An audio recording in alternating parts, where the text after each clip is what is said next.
Pensaba que vivimos en una generación que tiene cada vez más acceso a información que ninguna otra en la historia, ¿verdad? Tenemos más información, más tecnología, más entretenimiento, más comodidad, más opciones, más oportunidades. ¿Es verdad o es mentira? Pero cada vez más encontramos personas vacías. Cada vez estamos más vacíos, más cansados, más frustrados y muchas personas sin propósito. ¿Pero por qué? Porque el ser humano fue creado para Dios. Y nada ni nadie puede llenar el lugar que solo le pertenece a Dios. Nada ni nadie. Por eso pienso que la pregunta más importante cuando somos adolescentes, sobre todo jovencitos, nos solemos preguntar, ¿quién soy? ¿No? ¿Para qué estoy aquí? ¿Cuál es mi propósito? O cuando ya tenemos una edad avanzada también nos preguntamos eso, ¿no?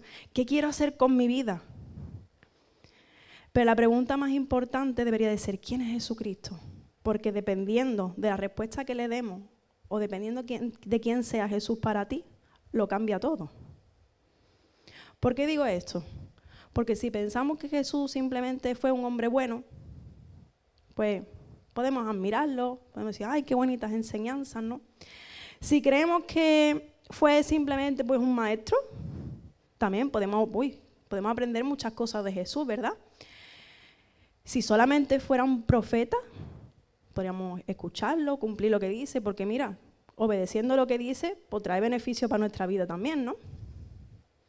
Pero si Jesús es realmente el Hijo eterno de Dios, entonces debemos rendirle toda nuestra vida por completo.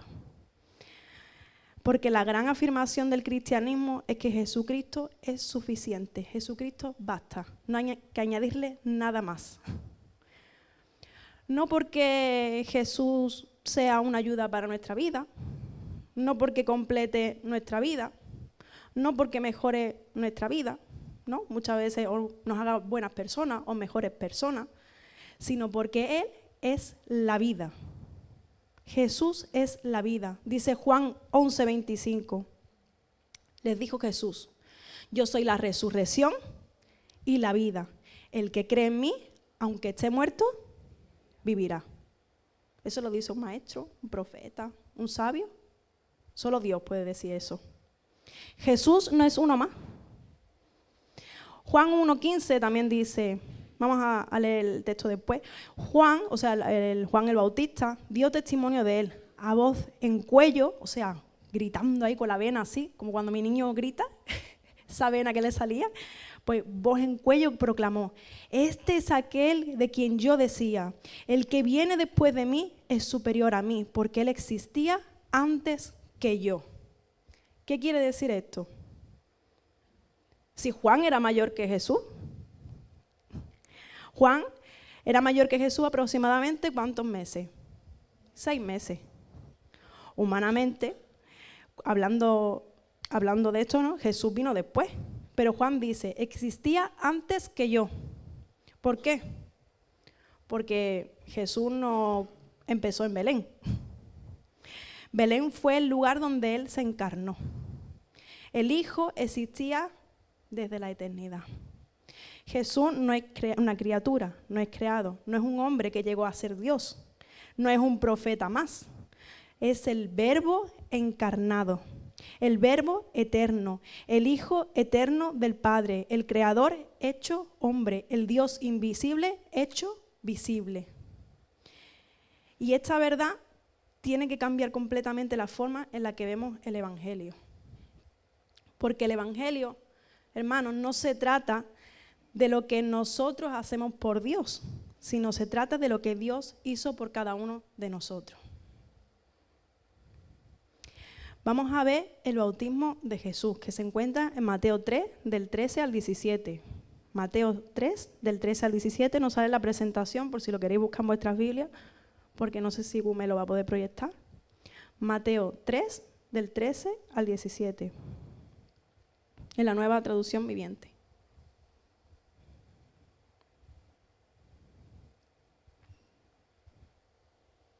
Ahí. Dice así la palabra del Señor. Un día Jesús fue de Galilea al Jordán para que Juan lo bautizara, pero Juan trató de disuadirlo.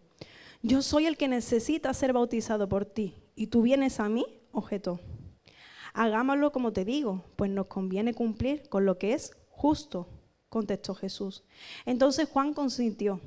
Tan pronto como Jesús fue bautizado, subió del agua. En ese momento se abrió el cielo y vio al Espíritu de Dios bajar como una paloma y posarse sobre él.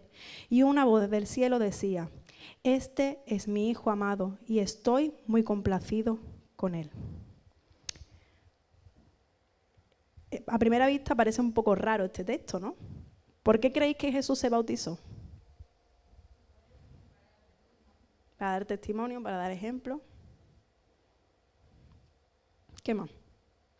Yo me lo he pensado muchas veces, si nos bautizamos para arrepentimiento de los pecados y Jesús no tuvo pecado, ¿por qué Jesús se bautizó, no? Juan bautizaba para arrepentimiento, pero Jesús no tenía pecado.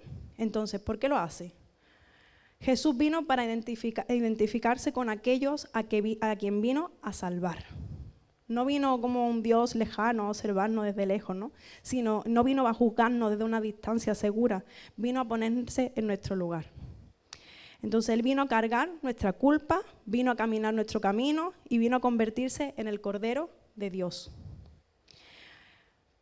Pero en ese momento, ¿qué pasa? Cuando nosotros nos hemos bautizado no ha pasado ninguna paloma ni se han abierto los cielos, ¿verdad?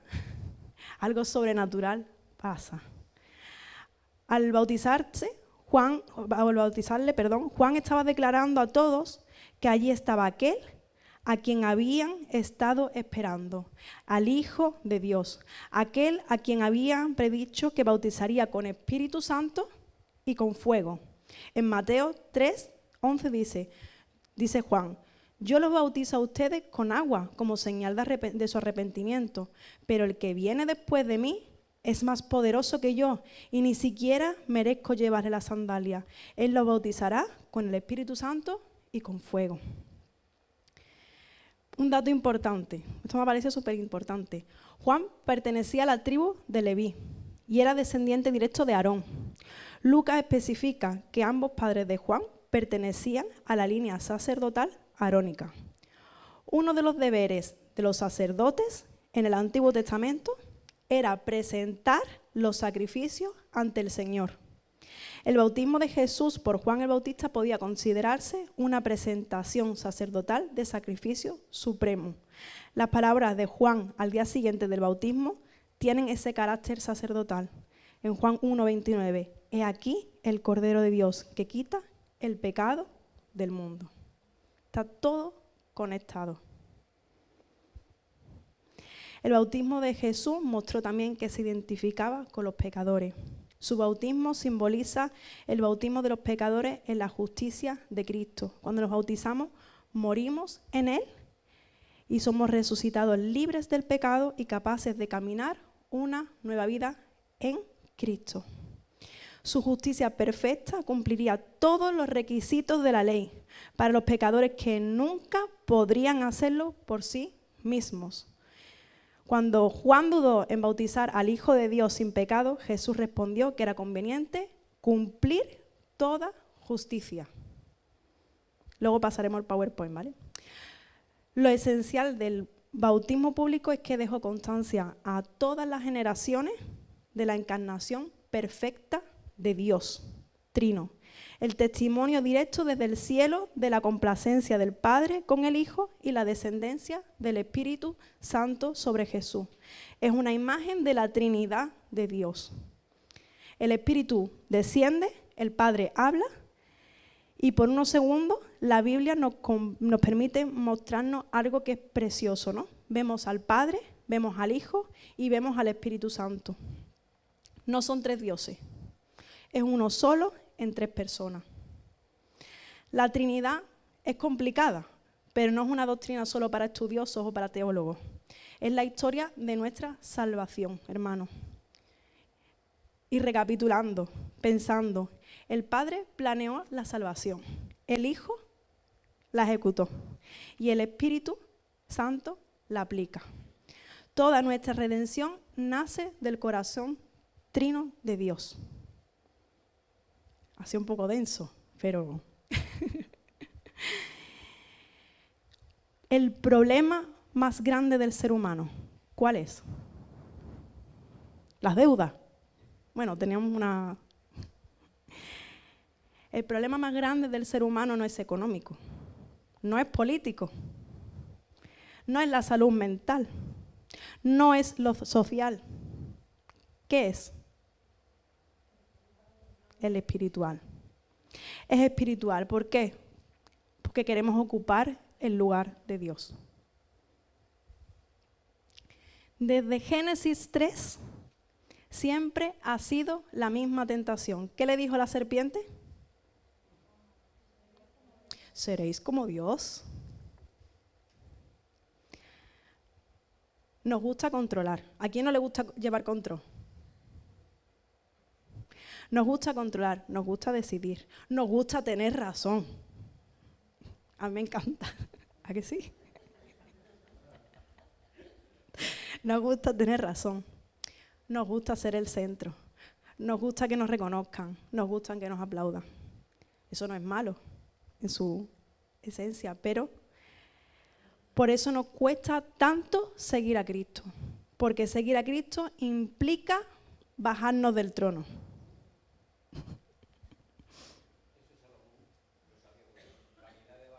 Exacto. Porque seguir a Cristo implica bajarnos del trono. ¿Para qué? ¿Para que se quede vacío? Para que se siente Él. Luego más adelante el texto de Juan 3, sigue el Juan 3, 22 al 30. Los discípulos de Juan nos representan a nosotros. Cuando leemos la Biblia muchas veces juzgamos, uy, cómo hablan, uy, cómo dicen, pero nos representan a nosotros. Dice la palabra del Señor en Juan 3, del 22 al 30. Después de esto, Jesús fue con sus discípulos a la región de Judea. Allí pasó algún tiempo con ellos y bautizaba a la gente. También Juan estaba bautizando en Enón, cerca de Salim, porque allí había mucha agua. Así que la gente iba para ser bautizada. Esto sucedió antes de que encarcelaran a Juan. Se entabló entonces una discusión entre los discípulos de Juan y un judío en torno a los ritos de purificación. Aquellos fueron a ver a Juan y le dijeron: Rabí, fíjate, el que estaba contigo al otro lado del Jordán y de quien tú diste testimonio, ahora está bautizando. Y todos acuden a él. Nadie puede recibir nada a menos que Dios se lo conceda, respondió Juan. Ustedes me son testigos de que dije, yo no soy el Cristo, sino que he sido enviado delante de él. El que se casa con la novia es el novio, y el amigo del novio que está a su lado lo escucha, se llena de alegría y cuando oye la voz del novio, esa es la alegría que me inunda. A él le toca crecer y a mí menguar. Los discípulos llegan preocupados, ¿no?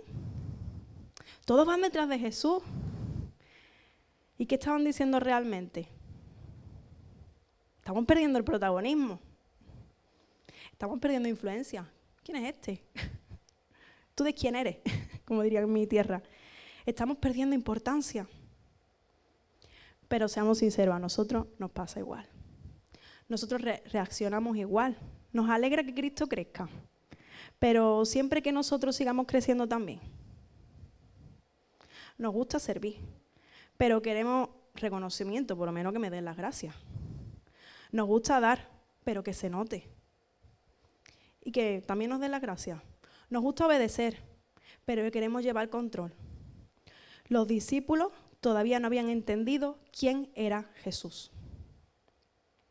Y Juan había entendido algo que ellos no habían entendido. Juan responde, yo no soy el Cristo. ¿Qué frase? 5 palabras. Tan sencilla, pero que lo cambia todo, ¿no? Juan sabía quién era, pero sobre todo sabía quién no era. No era el Salvador, no era el Mesías, no era el esposo, no era el centro, ni era el protagonista. Y su misión consistía en ¿qué? En señalar a Cristo, en apuntar a Cristo.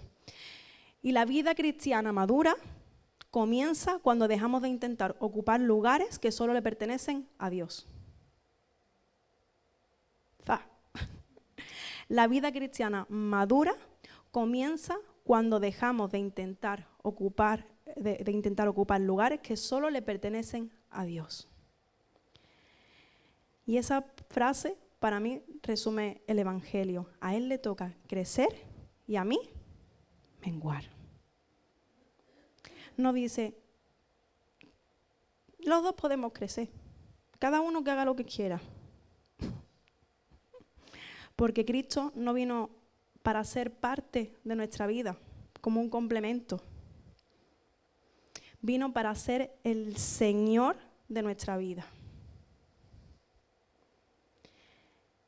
Y esta declaración es totalmente contraria a lo que se nos predica, por otro lado, a nosotros.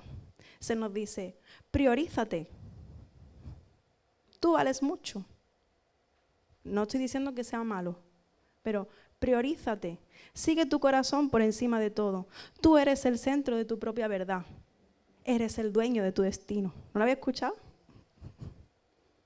Pero ¿qué significa menguar? Os estoy preguntando. ¿Qué significa menguar? Empequeñecerte. ¿Qué más?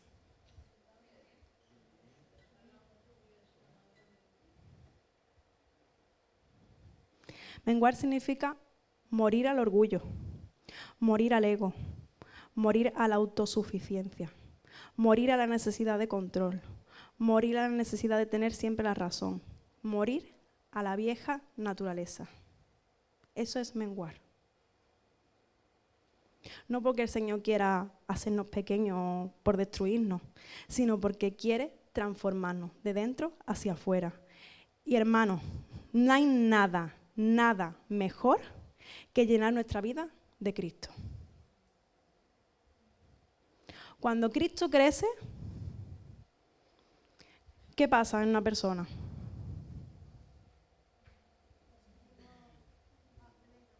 Se vuelve un amargado, se vuelve estúpido.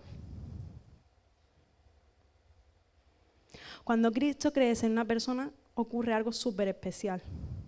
Crece el amor, crece la paciencia, crece el dominio propio, crece la misericordia, crece el perdón, crece la humildad, crece todos los frutos que deberíamos estar dando, como nos compartió el pastor la semana pasada.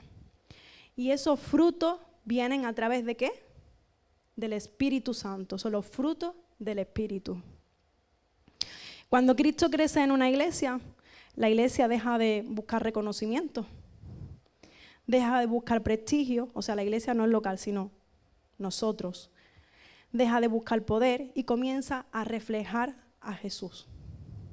Porque la misión de la iglesia no es llamar la atención sobre sí misma, sino de reflejar a Jesús a todos los que no le conozcan. Siempre apuntando, apuntando, apuntando. Es señalar al Cordero, igual que hizo Juan el Bautista. Yo menguo para que Él crezca. Así que para concluir, al igual que Juan, tengo aquí una compañera, Mosca, al igual que Juan, todos tenemos un tiempo en el cual Jesús llega a nuestra vida. Pues yo siempre digo, si el Señor no se apareciera en algún momento puntual, no sería justo. Pero todos, por lo menos en las sociedades cristianizadas, hemos tenido la oportunidad de saber quién es Jesús. De un modo o de otro, bajo una circunstancia o bajo otra. Pero hay un tiempo en el cual Jesús aparece, Cristo aparece en nuestras vidas. Y si no, ahí estamos nosotros para compartir esa buena noticia. Juan dijo en ese momento que aparece Jesús y dijo, es necesario que Él crezca para que yo mengüe. Quiere decir, hasta aquí llegué. Hasta aquí llegué. Si yo quiero que Jesús esté en mi vida y esté en su plenitud, esté en poder, yo tengo que hacer lo mismo que hizo Juan. Yo tengo que menguar porque no hay otra manera. No hay otra manera. Yo tengo que menguar a la vida que yo llevaba antes. Las viejas costumbres, la vieja cultura, ser menos yo y más como Él. Y sabemos que esto es súper fácil, ¿verdad? No, esto no es fácil. ¿Qué? Pero quien quiere algo, algo le cuesta. El precio está pagado, pero la obediencia cuesta. Es muy difícil, es complicado. Si yo no menguo, Jesucristo no va a crecer en mí. Pero que yo mengue no significa que yo sea menos, sino que Jesucristo basta. Jesucristo es suficiente y no hay que añadirle nada más. Juan tuvo que menguar, tuvo que negarse, tuvo que reducirse a sí mismo y a lo que decían sus discípulos, a su popularidad, a su misión en la vida, para que Jesús creciera en él y a su alrededor. Tenemos que aprender algo del ejemplo de Juan. A veces creemos que tenemos que tener el papel de Jesús, del Espíritu Santo y de Dios. Y a veces pues nos creemos ese Dios que salva, ¿no? Y esa es la mentira más grande de Satanás y de la sociedad. No somos dioses. No somos dioses y es la lucha continua del ser humano. No somos dioses. Y si no dejamos que Jesús crezca, puede ser que haya tanto en nosotros mismos y en lo que hacemos que a veces es imposible que vean a Dios en nosotros. Y ese es el resumen. Jesús, basta. Si queremos crecer personalmente, espiritualmente y como iglesia, debemos menguar. Y cada uno sabe en qué área tiene que menguar. Como hizo Juan para que Cristo crezca. Esto es ir a contracorriente, totalmente, de todo lo que la sociedad nos ofrece, pero es necesario para que Él crezca. Y no solo en la sociedad, en la propia iglesia se nos olvida menguar para que Cristo crezca. Se nos olvida pasar el relevo para que otros sigan creciendo, se nos olvida menguar para que Cristo siga creciendo. El apóstol Pablo en Gálatas 2:20 dijo, ¿ya no vivo yo? Fuerte, ¿cómo? ¿Ya no vivo yo? Cristo vive en mí. Pero qué difícil es decir algo así. No es difícil decirlo, es difícil vivirlo.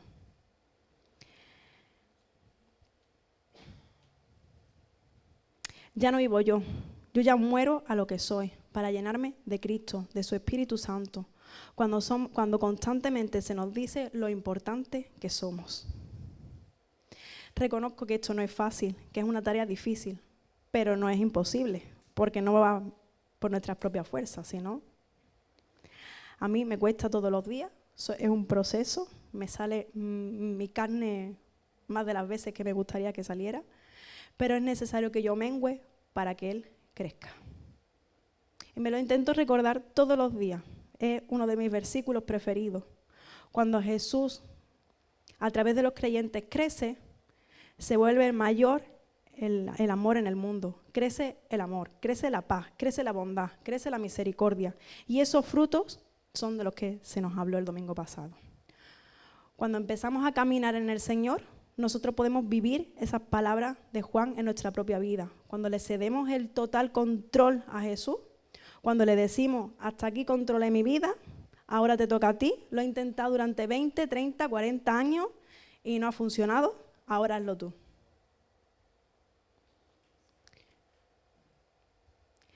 Si yo quiero que Jesús, vuelvo a repetirlo, esté en toda su plenitud en mi vida, tengo que menguar para que Él crezca, menguar a la vida pasada, menguar mi carácter que me lleva a pecar, menguar a mi orgullo, menguar a mi razón, menguar a mi popularidad, a mi ego, a mi autosuficiencia, a creerme el Dios o la diosa de mi vida.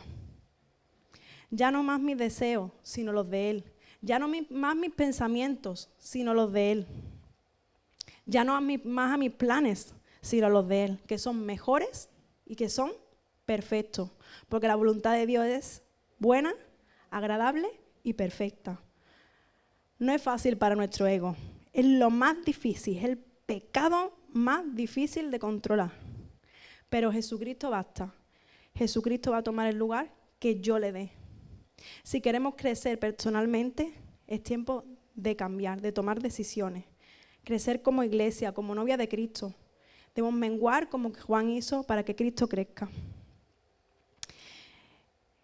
Y hay un corito que quiero recitar, no voy a cantar, que es muy antiguo, que habla sobre este tema, que siempre lo cantamos en nuestra iglesia, que dice así, seguro lo más antiguo, lo recordaréis, dice, yo quiero más de ti y habitar en tu presencia. ¿Quién se acuerda? Menguar para que crezcas tú y cada día seré más como tú. Quebranta mi corazón, quebranta mi vida. O sea, para menguar tenemos que pedirle que quebrante, que rompa. Quebranta mi corazón, quebranta mi vida. Te entrego mi voluntad a ti. Todo lo que soy, Señor, todo cuanto tengo es tuyo. Yo quiero menguar para que crezcas tú. Yo quiero más de ti y habitar en tu presencia. Menguar para que crezcas tú. Y cada día seré más como tú. Juan terminó su ministerio diciendo, a él le toca crecer y a mí menguar. Años después, Pablo decía, ya no vivo yo, mas Cristo vive en mí. Y la pregunta para nosotros hoy es, ¿quién ocupa el centro de tu vida? No quién debería ocuparlo, no quién te gustaría que lo ocupara. ¿Quién lo ocupa realmente? Porque aquello que ocupa el centro de tu vida es tu Dios.